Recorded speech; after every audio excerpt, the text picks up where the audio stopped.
Sheena, did you have any other questions? I want to ask this. I think I know everyone's answer, but I think for the viewers, they might want to know everyone's thoughts on this. I'm gonna pose this, and anyone can chime in. Does anyone think that racism can end in America? Silence. Okay, good. I just want to make sure. I think because with all these conversations, oh my God. Sorry, guys. Okay, hold on. Yeah, we have two people and Kimi. When I asked that question, you guys chimed in. So go ahead. Will. Okay. Yeah. I think it can end. I think that, again, part of it would be in the eclectic mix of the diversity within America is, as I said when I first spoke, is having biracial children. I mean, I think that the fact that you look at interracial relationships, what that's going to do is probably make things a little bit more muddled when it comes to even systemic racism, because everyone's going to be some sort of shade of brown or something along those lines, that it's going to get more and more tricky. And if we're thinking down the road of 3 or 4 generations from now, if conversations like this become kind of more popular and the divisiveness becomes, we kind of work our way through this crazy social media world and everything like that. We're all so young we're infants with this, connectedness, but if we use it for something positive, I think it is possible. And then with that, it'll just get less and less clear about, like, this category is systemically, oppressed based on these, whether it's with policing or with whatever it might be, because it's going to be more obvious that it's going to be a class issue, which I think is probably, it's largely a class issue.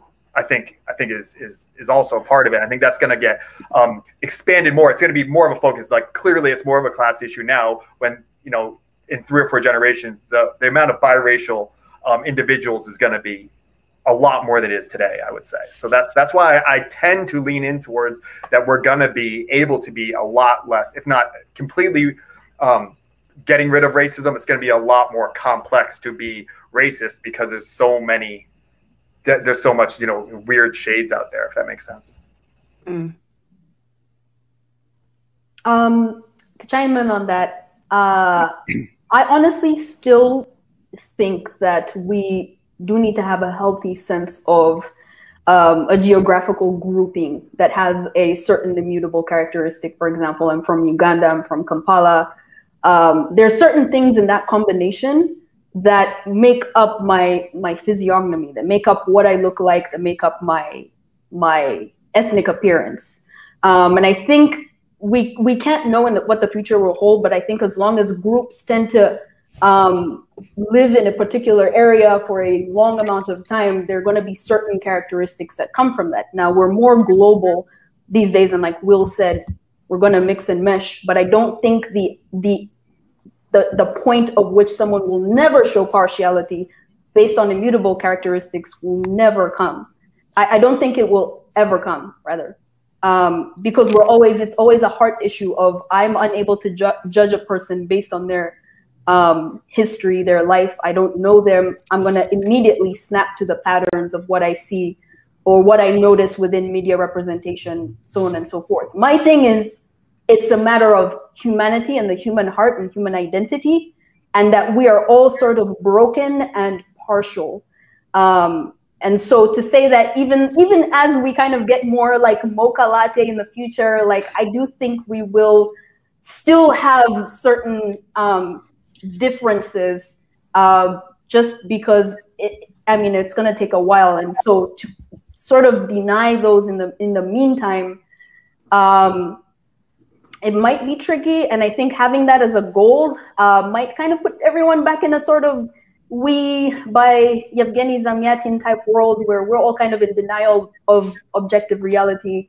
But then how do you address someone who might have done something that was based on judging upon a skin color, for example? Like, what's the label we're going to put to that? You know, will people then, after everyone's sort of the same spectrum of brown, will there be a differentiation? Will there be a global separation? And we come back to the place of, oh yeah, you know, they're a darker skin color. Oh yeah, they're lighter, and so on and so forth.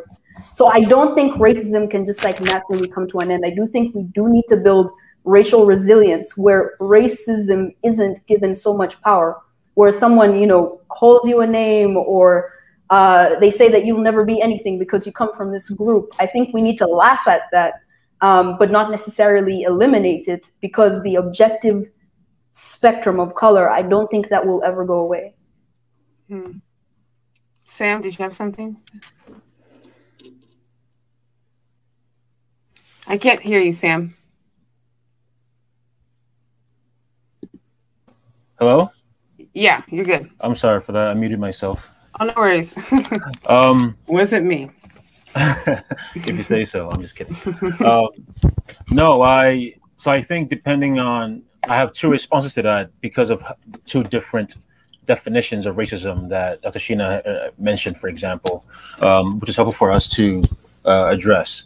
So the first being just the general, you know, idea of racism, or just perhaps individual racism, or as some would want to classify it. I think that will never, that will absolutely never go away. You know, even in, you know, throughout history, there's always been different forms of partiality or prejudice. That's always existed. You know, even in Ghana, where I'm from, you have racism between different tribes in Ghana, all black but different. So it's prejudice. Now, it might not be called racism, but so long as you know, when you see someone's name and you know where they're from, there could be that prejudice there. And if that exists for a different tribe or ethnicity, it's going to exist for, in some ways as well too, for skin color. I don't think that will ever end. It won't end until you know, my Savior Jesus Christ returns and makes all things new. But systemic racism, the way some would define it, that's ended, I would say. Because now this is where how you define it matters.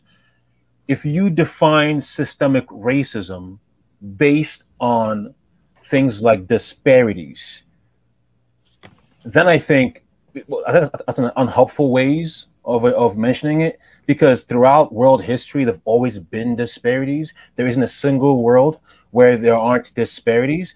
And even between black people, right? So we mentioned before that black people are not a monolithic group, that not all black people think alike. Well, in the same way, not all black people live alike as well. So, for example, as a West African, I know very well that in America, my relatives in the States and also in Canada, West Africans are some of the wealthiest people in these nations, right? So, and not just on wealth, even on just all around socioeconomic issues, black West Africans, or in some cases also East Africans, are doing about as well or more than white people. So I think we have to address that. If we're going to mention that the system is against black people, well, even when it comes to disparities, you have different kinds of black people thriving, and then different kinds of black people not thriving as well. And then even then, I think defining that is also hard, because what is the system? So I would say that, look, slavery, segregation, that's the system, right? We know, we can identify it's objective.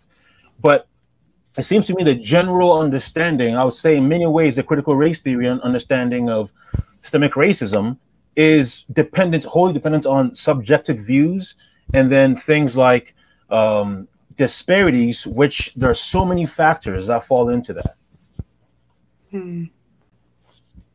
And I think, Khadija, did you have something? Yeah, I was going to say, this is something that I try to be mindful of in these conversations, because as I said, my parents are Gambian, West African. I was born and raised in the States, though.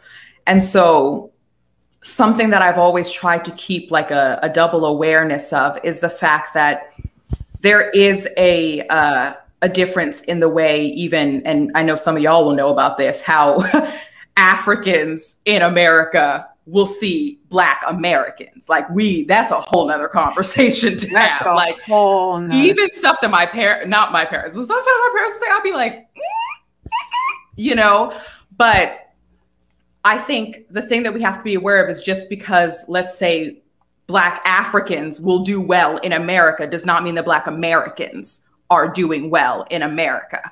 And that's something that I think just to talk about what you were talking about, Sam, to point out, because having lived in Canada and America for America first 15 years of my life, Canada the last 14 years, and like going back to Gambia once in a while, like seeing that it is it's something that I can't readily ignore, you know, like I am aware that like, and in Canada, it's a bit different too, the way certain Black immigrants are treated, because Canada, Black Canadians, there's this, never mind, we don't have to go into that. Anyway, I was gonna say as well, in terms of thinking that racism could ever go away, I think we have to be aware of racism's children, you know, like Destiny's Child, racism's children of like the little second cousins or whatever of colorism and things like that, that can seep into this. Because to me, what I always say is systems of oppression never completely go away. They just know how to manipulate and morph. And as well, once you put an ideal out there, it doesn't belong to you anymore. And so when that happens, you know, if we think about, let's say, taxonomy, classifying people in general, that did not start out as a racist principle. It was oh, we are the rulers, we won in this war, we beat you. If you were better human beings, you would have beat us too. So ha ha ha, we won, we are better than you, you know, with Aristotle claiming here, therefore we're gonna take over, we're better than you, blah, blah, blah, blah. When you have racial theorists coming along and categorizing people, then you have Aristotle's original idea of some people are meant to be slaves and some people are meant to be rulers, turning into Black people are meant to be slaves and white people are meant to be rulers and all of this sort of stuff. So I think it is very, going back to like the point of teaching on an individual level, it's not just about teaching thinking critically, but I think it's also about making sure that you are always regulating. And I know that seems so obnoxious because who wants to exist like that? It's exhausting, but like existence is exhausting. And to me, I think about it very matter-of-factly in that way. It doesn't stop me from enjoying my life. It doesn't stop me from having fun. It doesn't stop me from having white friends, you know? But it's just me being aware of the fact that it is a constant learning and relearning. And one of my favorite phrases or sayings in the entire world is that knowing is only rumor until it lives in the muscle. You can know something all day long. We can know that race isn't real. We can know that racism is a systemic oppression against certain groups of people, however you want to define it. But until we put that into practice of actually teaching ourselves to think more critically about this stuff, then it's only a rumor that we all are sitting talking about. Hopefully that made sense, but yes. Okay. So if I go ahead. could quickly, I was going to say something in response to Sam, and I'm happy to bow out so that Will can get in, because I see in the chat that Will's trying to get in.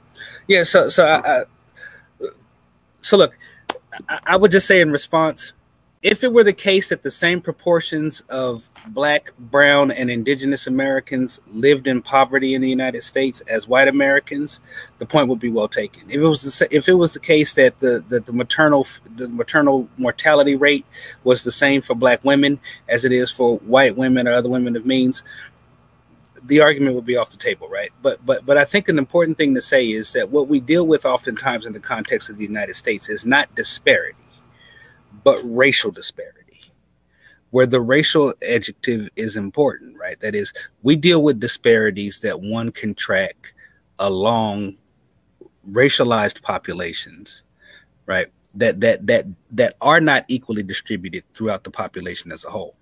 And then as regard to the other point, is that, well, like, I think it would be a mistake to think that one, racist systems, if they're in fact systemic, have to operate with 100% efficiency, so that anybody Black who shows up in the context of the United States has to automatically be subject to the system in exactly the same way. Never been the case, right? Even in the systems that one might admit were racist systems, slavery and Jim Crow segregation, it was not the case that every Black American was equally affected by either of those systems. And they're the paradigmatic cases of racism, right? And they weren't 100% efficient. So I think demanding 100% efficiency is just setting the bar way too high. The last thing that I would say is, and this really gets to sort of the philosophy of race sort of issue, right? The only reason why one might assume, I'm suggesting, that we ought to see the same sorts of economic, social, political, wealth outcomes amongst racialized Black folks who have been in the context of the United States for generations versus recent immigrants to the country is because we're building in a biological notion of what it means to be racialized. Right. It's only the case that if you think of me, say a multi-generational Black American, as a member of the same race as the child of recent African immigrants, that you wonder, well, look, why is there this disparity between that? Why isn't there a disparity between this person or that person? Or why is there a disparity between this person and that person? But on the theory of racelessness, that's already a mistaken assumption, right? The idea that everyone who is of African descent is a member of the same race is to buy into a biological conception about what it means to be a member of a race, right? One that the theory rejects.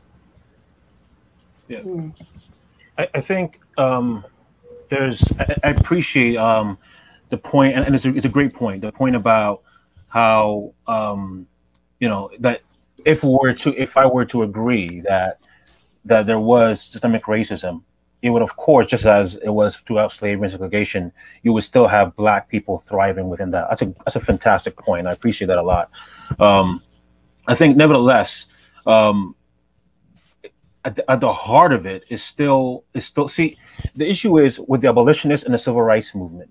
They didn't need to point to disparities to prove racism systemically. They were pointing to the legal system. It was clear, right? So I think it already shows a major difference, a radical difference, when the major evidence that we all point to find racism within the system is disparities. I think that's a major. So we have to ask ourselves, what has led to this radical shift in where we find the evidence? What is it? Right. And I think, you know, the concern that I have is, even if you remove Black Africans from this, you will still find disparities within different kinds of Black people who have been or at least their forefathers have been in America for generations, or in Canada, if you want to, use that example as well.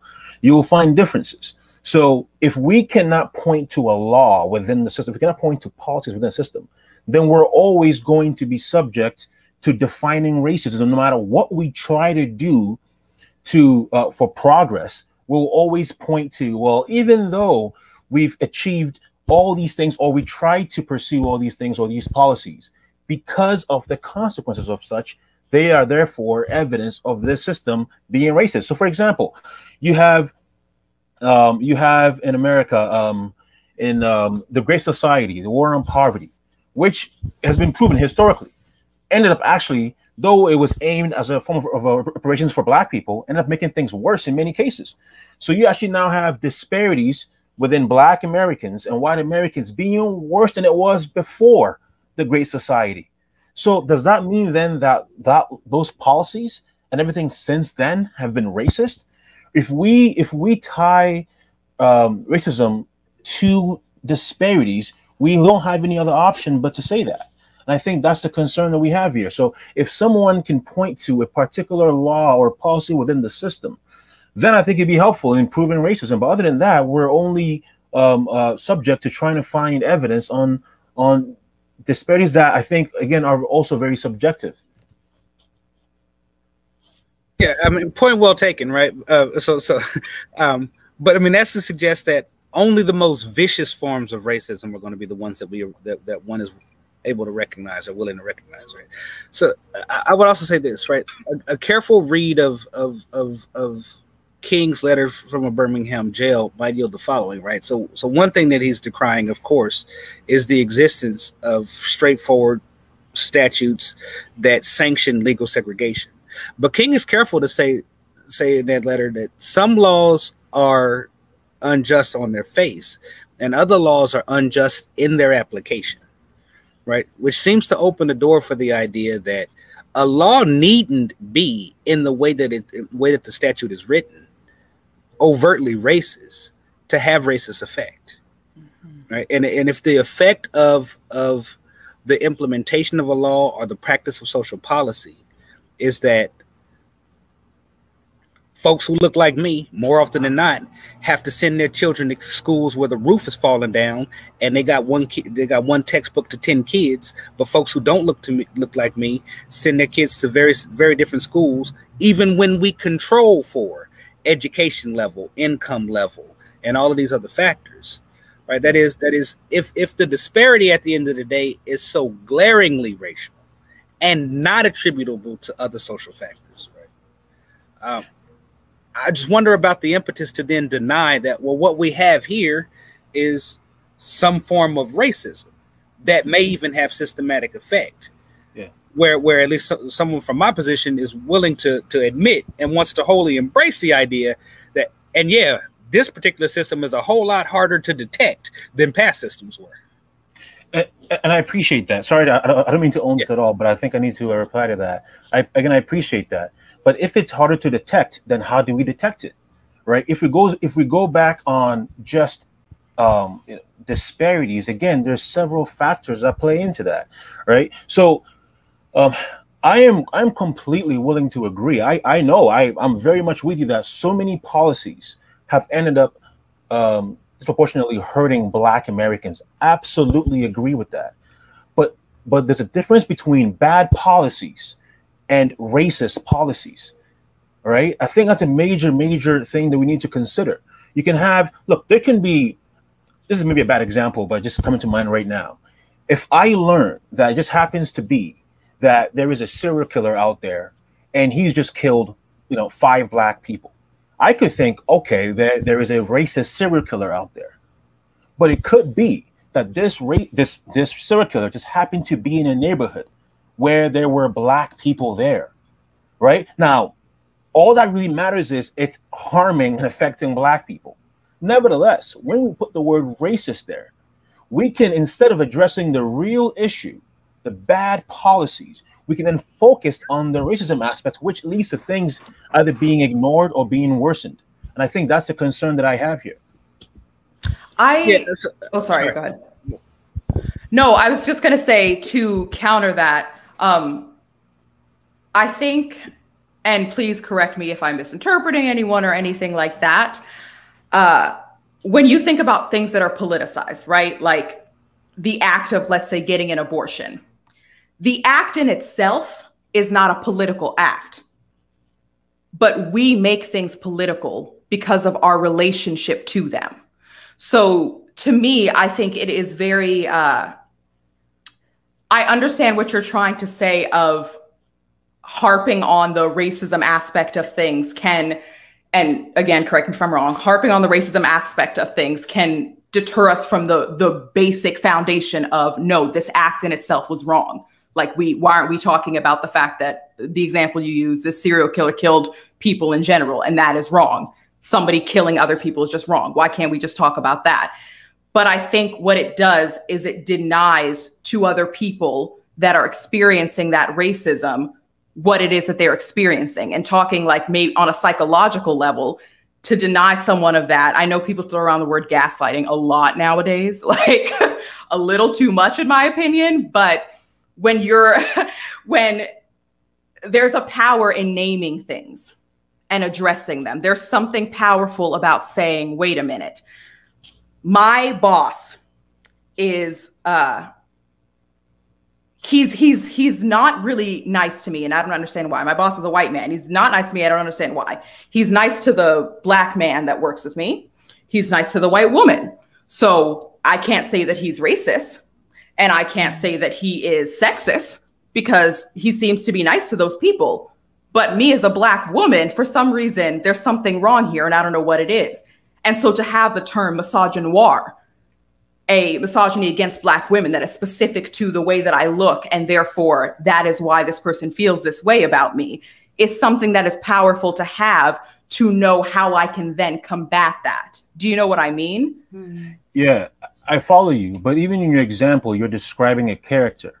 You're not describing a result. You're describing a character. You're describing him being nice to white women and him not being nice to you. And I think no, that's the I use character. I don't mean like that was just not the best example in the world. But go ahead. Sorry. No, I'm just saying that I think if we're going to the word racism comes with, now we might have different definitions of it, but it carries prejudice. It carries a form of animosity for someone. I think that's an individualistic definition. Whereas what I'm understanding is we're not talking about one-on-one, and maybe I shouldn't have even given the example, because we're not talking about one-on-one day-to-day. This person said a microaggression to me. This person called me the N-word, blah, blah, blah, blah. We're talking about a whole system where Black and brown people are disproportionately represented in the prison system, let's say. Or we're talking about a whole system where even if you look at an example that I think Dr. Carter brought up earlier about the maternal mortality rate amongst Black women, that is a real issue. And why is it that someone like a Serena Williams has to advocate for herself and her rights because of the systemic oppression of to me, I just think it's less about one-on-one examples. So I'll refrain from using that because that's not really a good way of explaining it, and more so about why the numbers, why stats look that way that they do. And you can blame that stuff, on US in general has not the best maternal mortality rate in general, because there's a whole system about, I don't know, midwives and all that sort of stuff. You could get into that. But at the end of the day, if you look at numbers and the disproportionate rate, it's examining why are people who are classified as this race or this ethnicity or this gender overwhelmingly representing something that is negative and harmful and therefore damaging to generations to go forward of people that look like those people. Does that make sense? I understand what you're saying, yeah. Can we get Dr. Sheena? Go ahead. I think she wants to say something. Thank you. Yeah, I just wanted to chime in because it strikes me that as complex as we know all the issues are, I think the tendency often is that we talk about this sort of topic in black and white terms, pun intended.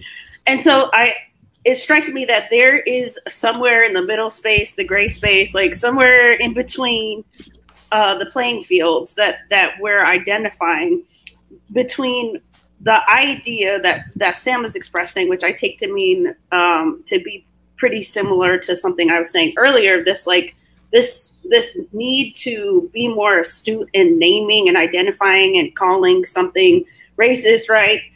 So that we can better solve for the actual problem instead of just indiscriminately labeling everything.